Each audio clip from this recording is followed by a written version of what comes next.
Every team, every topic, everywhere. This is Believe.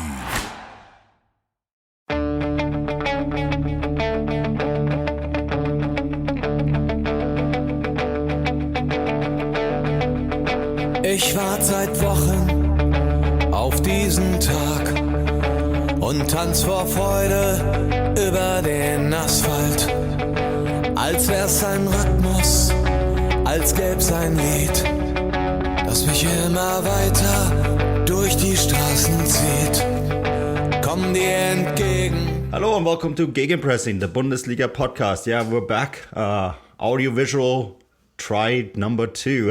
After we had some technical issues last week, we tried to pull through this week. Stefan, how's it going? Yeah, very, very well. Hopefully our listeners can hear me a lot better than they could last week. I apologise again for that. But yeah, very, very well. Looking forward to heading to Germany tomorrow for the Leipzig Real Madrid game. And it's just coming pretty thick and fast right now, isn't it? It is coming pretty thick and fast right now. We have 4 more match days in the Bundesliga left until the World Cup in Qatar kicks off. And then we have 2 more match days in the Champions League left. No more German Cup, that's done. That's not coming back until January. The draw is completed for that as well. But yeah, still a lot of games to be covered until the World Cup. And I guess the table looks intriguing, Stefan. I think it's like 1 point separating each of the teams all the way down to the bottom. Yeah, it's about 12th place or something. To 12th place. It's just the Bundesliga. What did they say? It's like football league table porn. I guess some people are into that. Yeah, it's just the same old really Bundesliga, intriguing. isn't it? Yeah, so it's like 23, 22, 21, 20, 19, 18, 17, 16. So 1 point each between first and all the way down to 8th. And then Leipzig and Gladbach are both on 16, as are Köln. Yeah, it's been an interesting start to the season for sure. And I think we have a lot to chat about this week, about the things that happened this weekend. So we should probably dive right into it. This episode of the Gegenpressing podcast is brought to you by BetOnline. Basketball is back, and BetOnline remains your number one source for all your sports betting needs this season. You always find the latest odds, team matchup info, players news, and game trends at BetOnline. And as your continued source for all sports wagering information, BetOnline features live betting, free contests, and giveaways all season long. Always the fastest and easiest way to bet all your favorite sports and events, whether that's NFL, NBA, NHL, MMA, tennis, boxing, or even golf. Head to betonline.ag to join and receive your 50% welcome bonus with your first deposit. That is betonline.ag. Make sure to use our promo code BELIEVE to receive your rewards. That's BELIEVE, B-L-E-A-V. BetOnline, where the game starts. Yes, so I'm kind of struggling here with what to start. And I guess the best thing to start with is the story that emerged today with both Bellingham and Moukoko possibly linked to Liverpool. I mean, this has nothing to do at all with Liverpool really struggling in the Premier League and those two doing quite well for Borussia Dortmund, Klopp's former club. Like, no link here at all. I think, this is I think, where we need to maybe separate the two a little bit. Like, I don't know if Jude Bellingham leaves in the summer. I have no idea what his personal plans are. I know he's under contract for quite some time still. But Kevin Hartshad, who is a friend of the show and has been on the show in the past, had this idea that maybe we'll see Musiala and Bellingham sort of do what Haaland and Lewandowski did for a short time in the Bundesliga and sort of be the star leading man, right? And then, of course, he also added the caveat that Dortmund probably sell Bellingham before that can really happen. And I think this is probably something that we just have to accept, that Bellingham sooner or later will leave the Bundesliga. I think the question here, before we get into Moukoko, because I think that's an interesting separate topic on its own, I think we have to accept that Bellingham eventually will leave, whether it's this summer or later. Here's the problem I have with him possibly going to Liverpool. I don't think they can afford him. Yeah, that's kind of basically what pops into my head as well. I mean, it's something we have to talk about in general, because it's something that Edin Terzic has basically alluded to himself in his press conference this week when he described Dortmund as a step for Jude Bellingham, which is something that you can quite easily kind of overlook until you actually kind of look at it in black and white on paper, and you're like, did he just describe his own club as a stepping stone for this guy's career? And of course, we all know Jude Bellingham's not going to stay at Dortmund forevermore. And, that's kind of fine, but it's just kind of weird when the head coaches talk about it, and Terzic himself is like a self-proclaimed Dortmund fanatic, so it's weird that he's even kind of bought into this idea that these guys are just here to kind of do some classes, learn some courses, and then move on and graduate from the Dortmund academy, shall we say, and then go play for a proper club. So that made me feel a bit uncomfortable as a Bundesliga fan, to be perfectly honest with you. But the reality is obviously Bellingham is going to move on. I must agree with you, to be honest with you. I kind of feel like the Liverpool thing seems like low-hanging fruit by the media, in my opinion, in the sense that, I think they just kind of look at Jurgen Klopp, Borussia Dortmund, he's going to have to go there. And how many times did we see this with Erling Haaland when it was constantly linked with saying, oh, well, Klopp's got a special relationship with Dortmund, and Dortmund have a special relationship with Liverpool, and Haaland would love to play for Jurgen Klopp, and blah, blah, blah, blah, blah. And it's just kind of like, well, actually, no, at the end of the day, they're going to go to whichever club pays the most money for them, and, whoever can afford them at the end of the day. And even though Liverpool kind of have this kind of transfer strategy of spending huge amounts of money on specific players each summer, I'm talking like Alisson, for example, Van Dijk, and obviously David Nunes this season. There was obviously, who was his face, the January signing, the Brazilian, I've already forgotten his name now. Sorry? Artur. Yeah. Artur.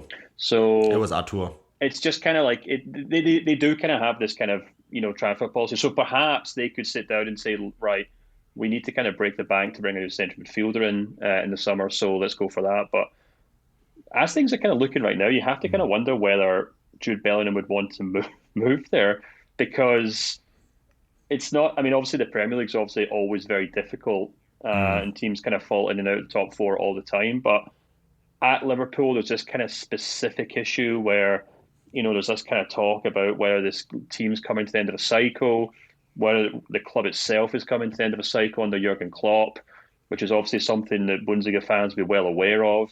Yeah. And even if Liverpool could afford him, and even if, Jurgen Klopp was able to kind of charm Bellingham into the idea of coming to coming to Liverpool, you have to kind of wonder whether that would be enough if Liverpool, for example, were to finish like 7th or 8th this season, and there was no real clear sign that, the squad was turning a corner under Klopp, or whether the club had the money to fix things. Because, Jude Bellingham could quite happily sit there and say, well, not quite happily, quite rightly sit there and say, well, I've just been carrying Dortmund for 2 years. Why would I want to move to Anfield and carry Liverpool for 2 or 3 years while you're trying to rebuild things?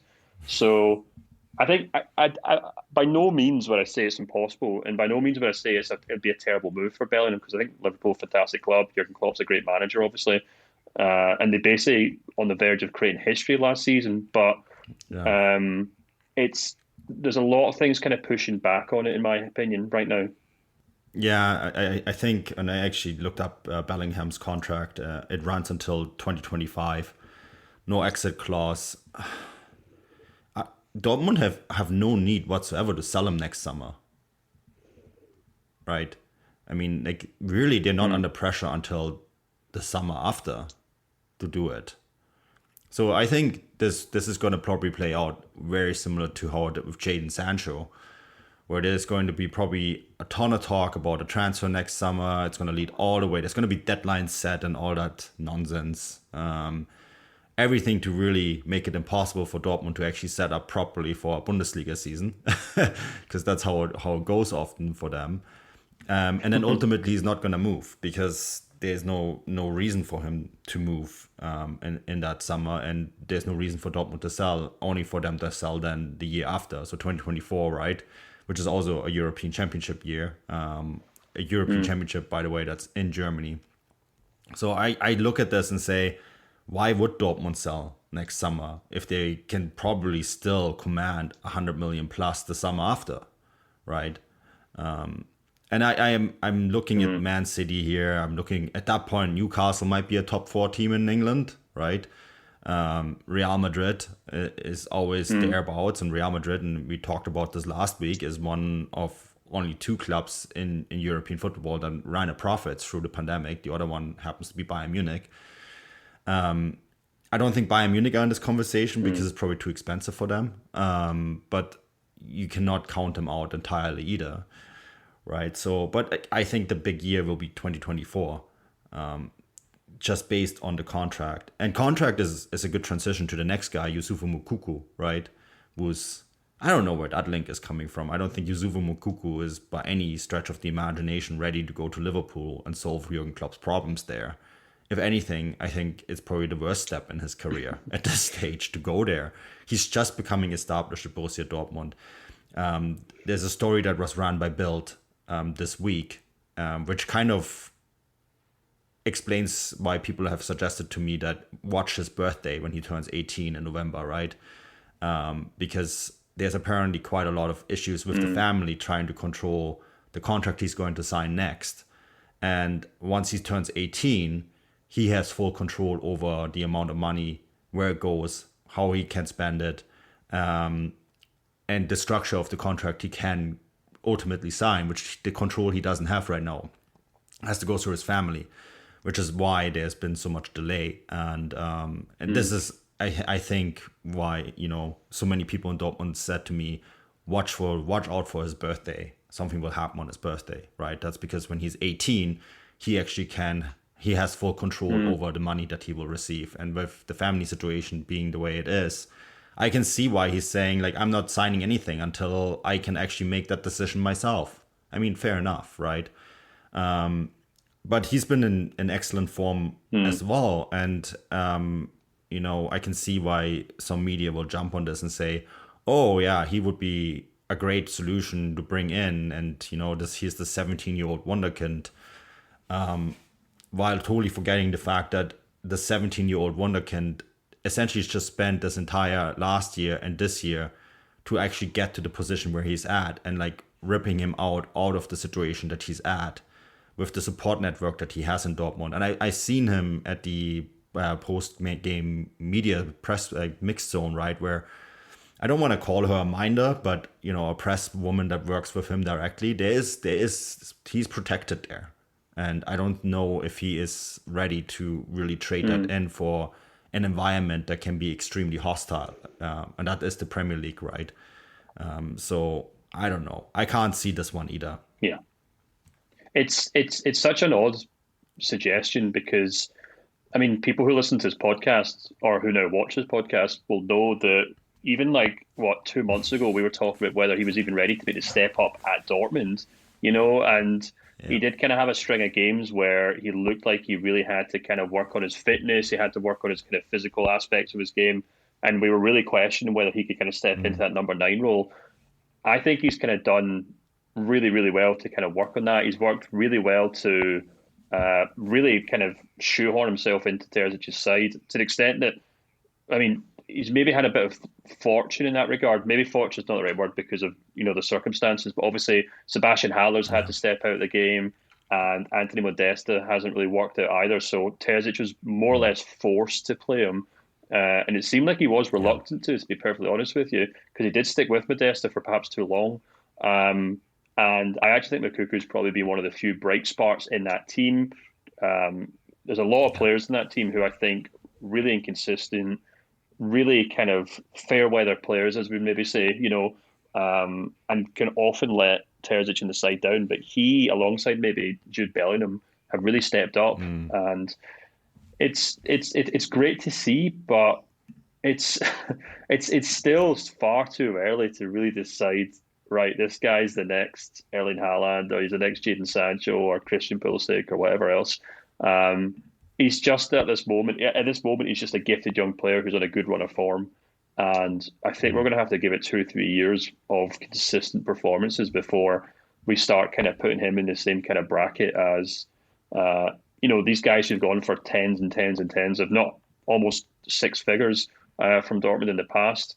But yeah, you're absolutely right. It'd be really interesting to see what happens on that birthday when that new contract comes out and what kind of contract it is, because he's been very vocal, or his camp have been very vocal kind of from the get-go, long before he became this kind of first-team fixture. I mean, last season, there were all sorts of reports in Germany about how him and his father were furious that he wasn't getting game time. He was pushing really hard to get a loan deal, I think, if I'm not mistaken, last January, or maybe even up to this summer, because he wasn't getting a look in. So they don't really have any, well, they probably do have a degree of loyalty, obviously, but they don't have any kind of qualms about saying, look, if you're not the best place for us, we'll move on to another club. And it'd be interesting if after this stretch of games and after he's getting his name linked with these sort of clubs, if when him and the club now sit down to discuss this new contract, he says, right, well, I want a few clauses and exit clauses in here in case,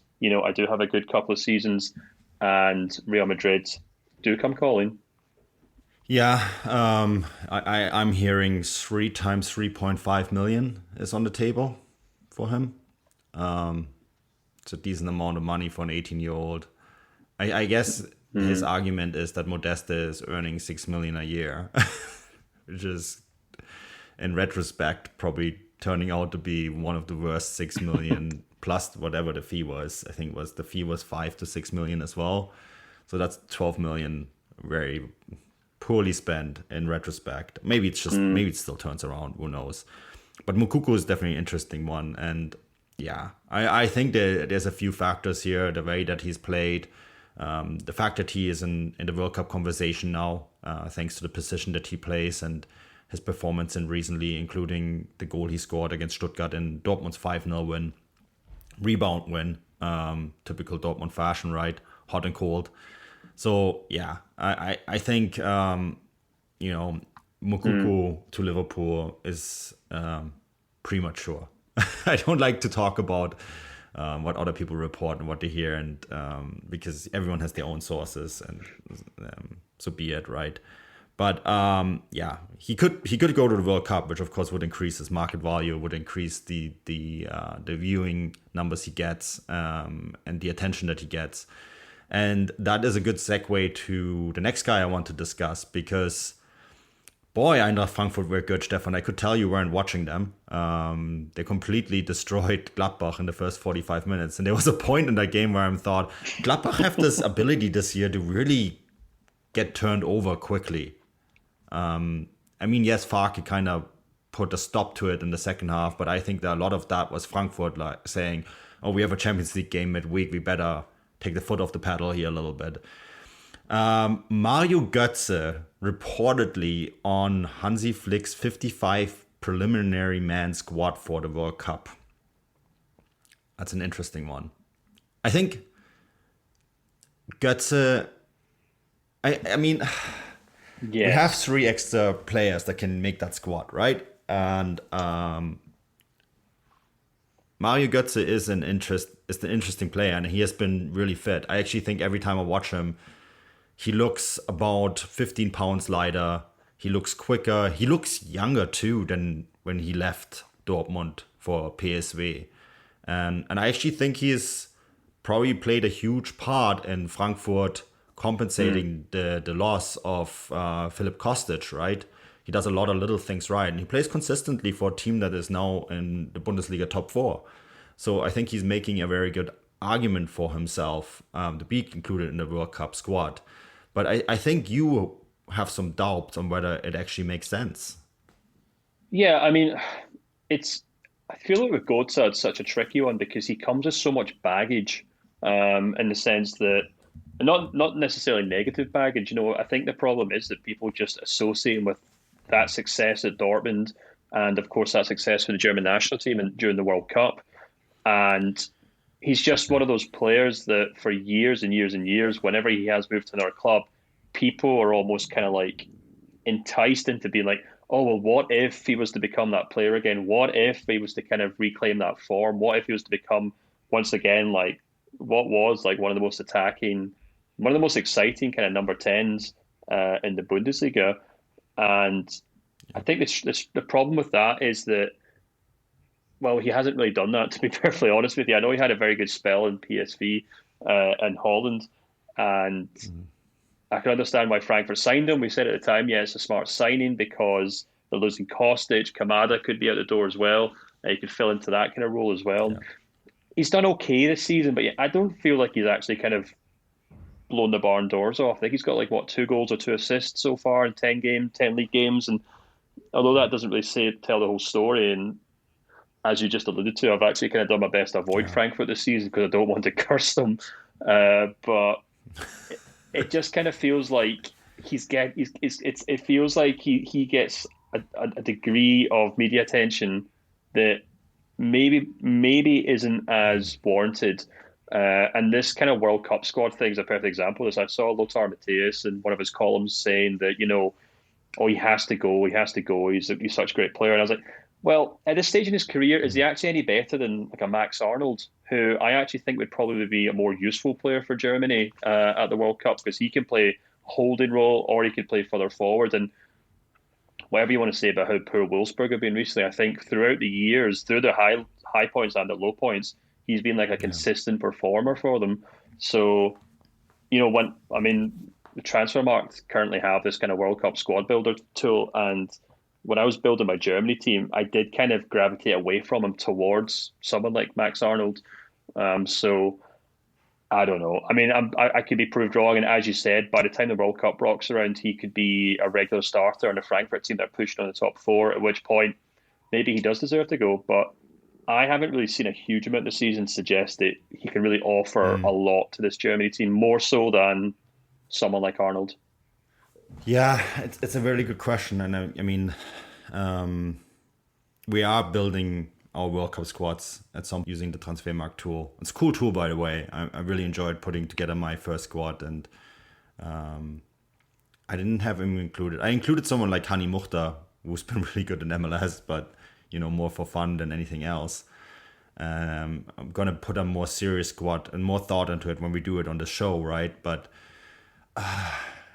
I have to admit I didn't do my research properly on this Götze thing, and I will do it further down the line, because I did write a story on Jamal Musiala for Forbes this weekend, right? Looking at his underlying numbers and kind of making the point that he's been the best in the Bundesliga this season overall. But when I looked at a lot of those numbers, and again, I don't have them completely in my head, Götze was actually quite high up there as well.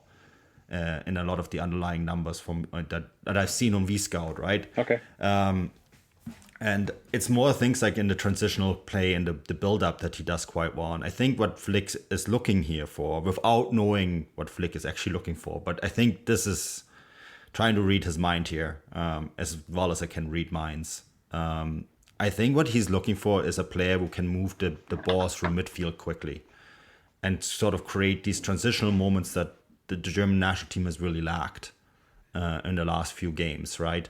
The ability to move the ball from central midfield to the attacking midfield into the final third.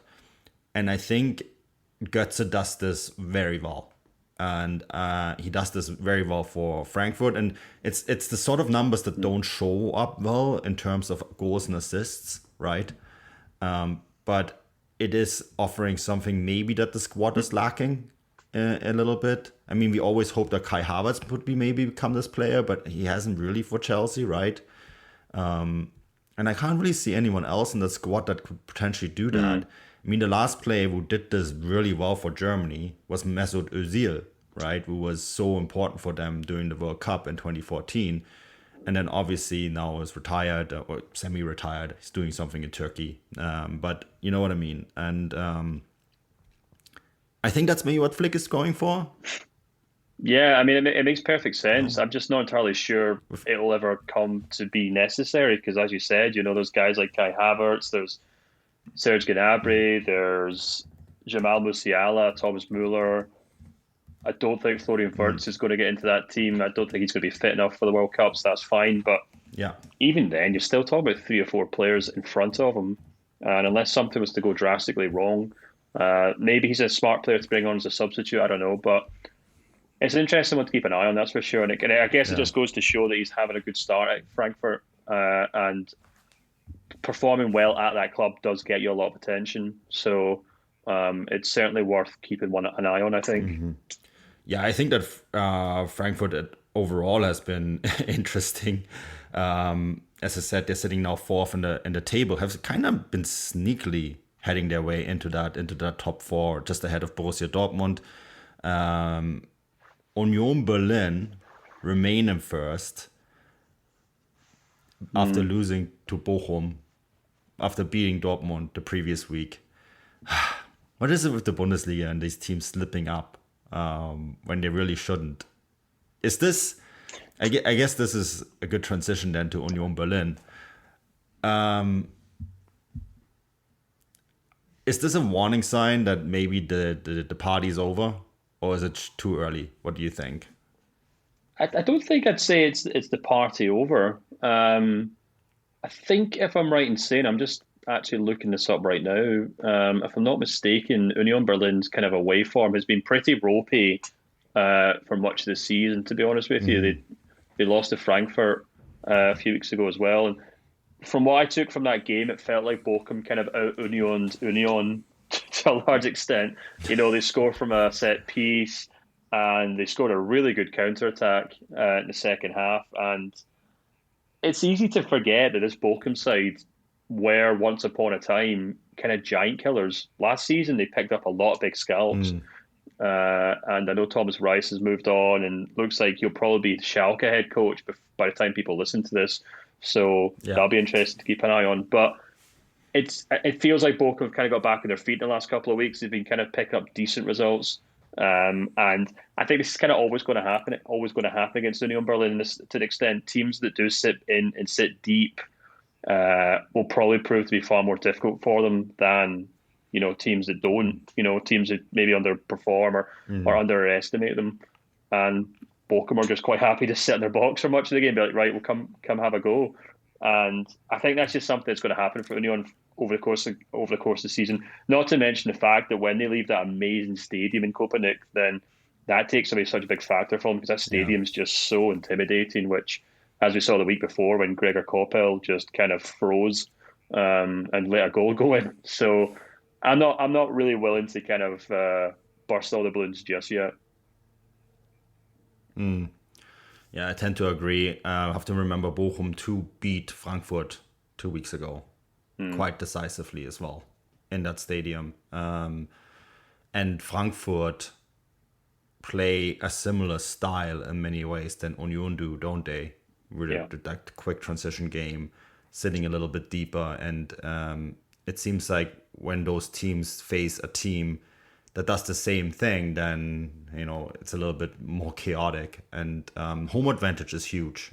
It's actually a big factor, especially now that stadiums are full again in Germany, right? So I would say it's probably still too early to call the party on Union. At least they met the XG. Do it's interesting you bring up Frankfurt because we kind of saw this last season with them when they would pick up results against big teams, but then they would struggle against lesser sides. And the best example of that is obviously how well they did in Europa League, where they continuously came up against teams that were technically bigger than them, bigger club, whatever you want to call it, who underestimated them, and they would sit deep, hit them in the attack, hit them in the counter attack, and they had a lot of success with that. And it's really interesting that we've now got two clubs in the division who are doing so well playing this tactic, because I think I was talking to you about this maybe off air, maybe I mentioned on the pod. It's hard to tell what I say on and off the podcast these days, but I was saying it's really interesting if what become like the kind of legacy of this Urs Fischer Union Berlin side is that if he has a similar impact to how Jurgen Klopp or Ralf Rangnick had with Gegenpressing, in the sense that a lot of clubs look at what they're doing and they say, right, that's how we, leapfrog a few clubs above us. And we start seeing a lot more clubs in the division start playing this kind of more defensive, counter-attacking football, which I don't think is a bad thing, to be perfectly honest with you, because I think we probably need to see a lot more clubs kind of be a bit more humble on the pitch. But yeah, that'll be really interesting to see if more teams kind of take inspiration from Frankfurt and Union Berlin going forward. Yeah, and I think, if the founding father of this is, in my opinion, Frankfurt. Union Berlin have taken it definitely to another level, but Frankfurt started doing it under Adi Hütter, right? Oliver Glasner, who comes from a similar background as Adi Hütter does as well, did it really successfully at Wolfsburg and was fired for it and went to Frankfurt and won the Europa League. Wolfsburg have not been as successful since. I think that's a coaching departure that hurt them more than anyone else. But Adi Hütter is definitely one of the coaches that probably kind of started this trend.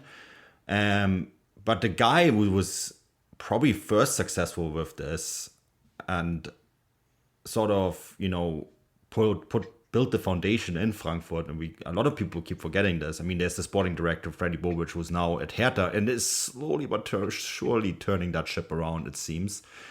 But Niko Kovac, and that's probably why Wolfsburg ultimately went for Niko Kovac, right? Is because he was kind of the founding father of this brutalist football style that won Frankfurt the DFB Pokal. His style, not surprising, then was completely unsuccessful at Bayern Munich, because why would Bayern Munich play like that? It makes no sense. But it's interesting that Frankfurt sort of then managed to find two other managers that sort of were able to build on the style and refined it, right? And Urs Fischer at Union Berlin seems to be very successful with it as well. And I think there is a little bit, there is still a lot of counter-pressing, gegenpressing, that style still exists in the way those teams play, but at the same time, it is definitely a lot less. You try to sit a little bit deeper. You try to be a bit more aggressive. A lot of the times these teams don't play with four at the back, right? There is more a lot more reliance actually on a quick transition game and the floating midfielders. Frankfurt, in fact, play with two, Kamada and Götze, right? Then there is it's a lot more about trying to get speed through midfield rather than trying to play with this high defensive line. And it's an interesting development, and I wonder if that will have an impact on how football is going to be played in Germany overall. Yeah, just keep an eye on it and see what happens. Maybe the Bundesliga just needs to hire more Italian coaches. Maybe that'll accelerate it. Oh, yeah. That's an interesting one too. We have to keep an eye on what will Stuttgart do, what will, Schalke look like. They're going for Thomas Reis, so they're going to recycle someone. In fairness, they don't have many options because of their financial situation. Financial situation is an interesting one too. You're heading to Leipzig, who have lost owner. Well, not owner. Owner is the wrong term to describe what Leipzig have, because they don't really have an owner. But Dietrich Mateschitz has died, passed away. Our condolences to the family, of course. But I know he was in many aspects controversial for many people, and there's a lot of things that people rightfully don't like about the things he's done. In terms of, and I think this is what's the most interesting part for us, right? In terms of the show. What's going to happen with his assets, and in our aspect it's RB Leipzig. And I think the Bild report that came out actually it was last night that it came out, put sort of the financial numbers out, and Leipzig now outperforming Borussia Dortmund in terms of revenue, making money rather than losing money. They still have some debt towards Red Bull, right, which they have, it's down to 100 million euros, down from 280 to 100 million euros. And it's being quickly paid off. And there's long-term agreements between Leipzig and Red Bull in terms of keeping it running. I think the same is true of their other sporting enterprises, whether it's the Red Bull hockey team in Munich or the Formula One team that's done quite well, won the constructors title, right? Again, this weekend actually in Austin, Texas. So I think maybe the decision-making process will change a little bit. There's some question marks on who's going to take over next. I think his son is in line, and then the Thai family that actually owns 51% of Red Bull might want to have more input. But in the end of the day, that input, it could go either way. It could mean more money. It could mean the same money, but not necessarily less. But you are going to Leipzig to cover the game against Real Madrid. Really looking forward for what you're going to put out in terms of content, but also I think it's going to be a really interesting game. Yeah, it should be an interesting game. It's a really interesting time for Leipzig in the sense that they're on the verge of qualifying for the knockout stages, which, God, a few months ago seemed impossible, considering the kind of rut they were in at the start of the season. Yeah. But yeah, if they can pick up a win against Real Madrid, which might not be impossible since I think Benzema and Modric are out as well as Valverde. So those are three big players.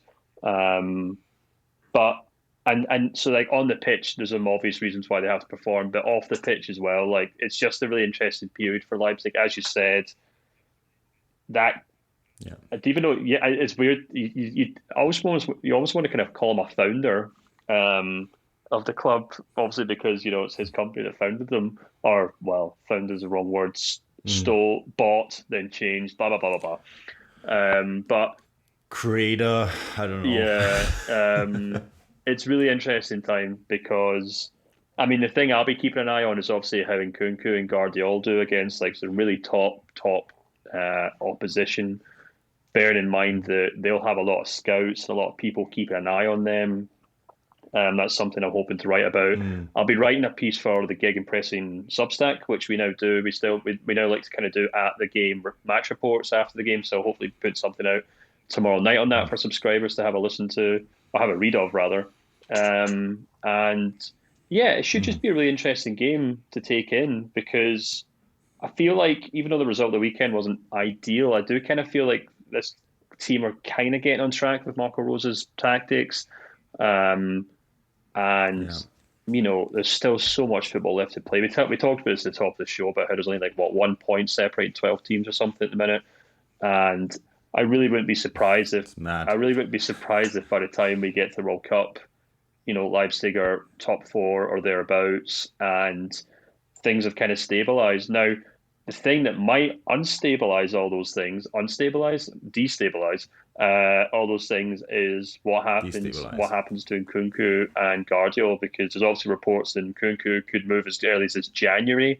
Chelsea might want him right after the World Cup. I've been kind of speaking to some people in Guardiola's camp this week about something similar with him, which will hopefully I can put together in a piece later this week for Transfermarkt. So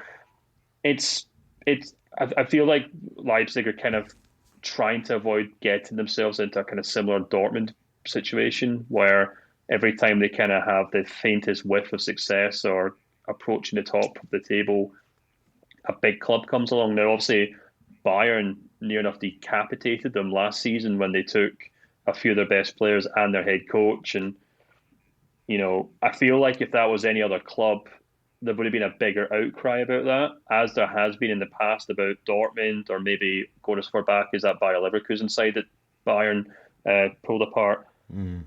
But, fine. No one likes Leipzig, so they don't really mind if Bayern kind of hoover up the players, whatever.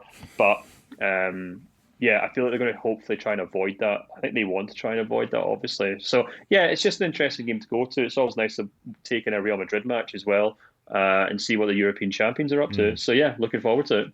Yeah, it should be a very good game. It's an interesting stadium to go to and cover matches, and no Red Bull though on Champions League nights. I'm sorry, Stefan. Sorry, not sorry, because stuff is poison. Yeah, it's quite funny when you were talking about the concept of maybe like Red Bull pulling out of the club, and I was like, God, it'd be a disaster for them. But the silver lining to that cloud is they could at least start designing some proper kits, because honestly, Leipzig must have the worst kits in the Bundesliga. I hate the stupid Red Bull thing they put across it, and the amount of times, the way they have to kind of compensate for that by just the horrible strips. They really are more or less usually terrible strips. So Of course, fans of the German football would rejoice if Red Bull pulled out, but here's me saying at least they'd have some nice strips afterwards.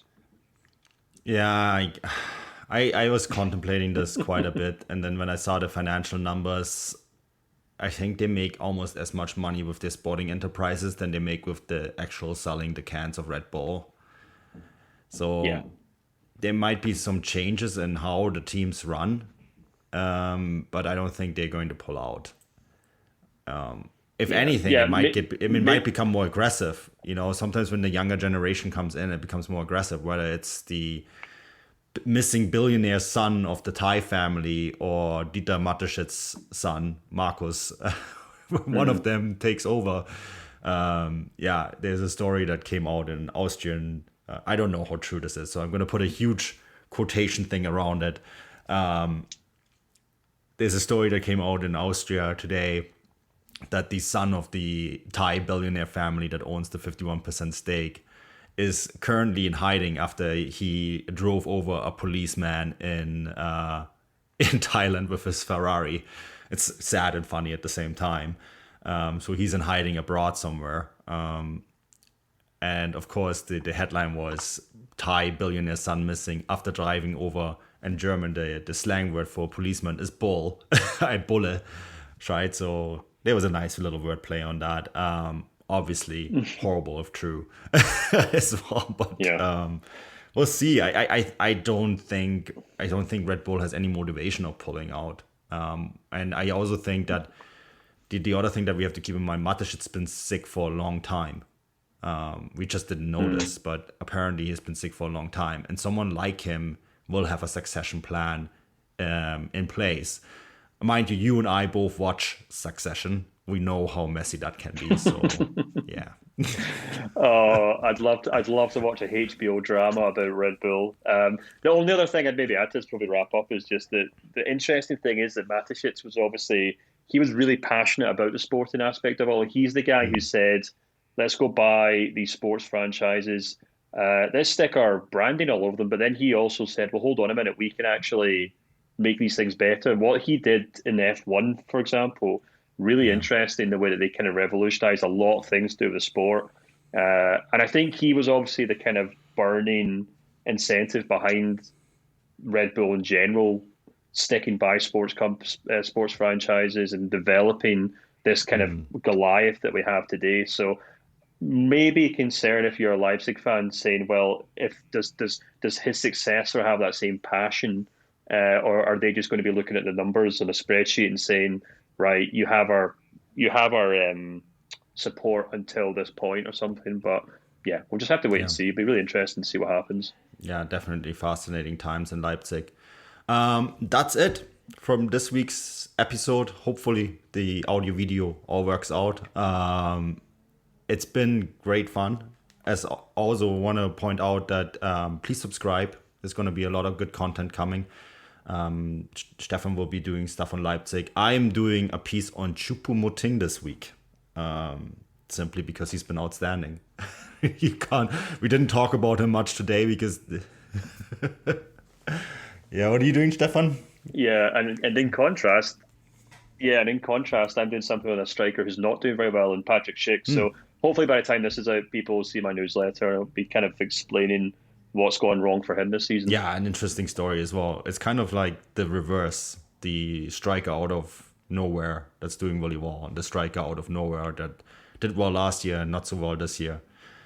Two interesting topics. So we haven't forgotten about those topics, but you get it in written form, in depth, the usual analysis. As always, the show is brought to you by Bet Online. Subscribe to our Substack, give us a review, subscribe to the YouTube channel once this is out, and feedback is always welcome. Anything that I'm missing, Stefan, before we wrap this up? No, I think you got it. Awesome. Well then, until next time, auf Wiedersehen.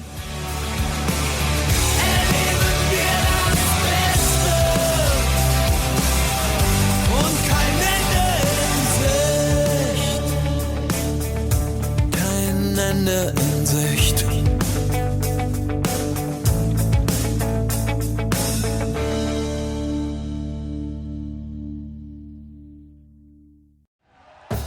Thank you for listening to Believe. You can show support to your host by subscribing to the show and giving us a 5-star rating on your preferred platform. Check us out at Believe.com and search for BLEAV on YouTube.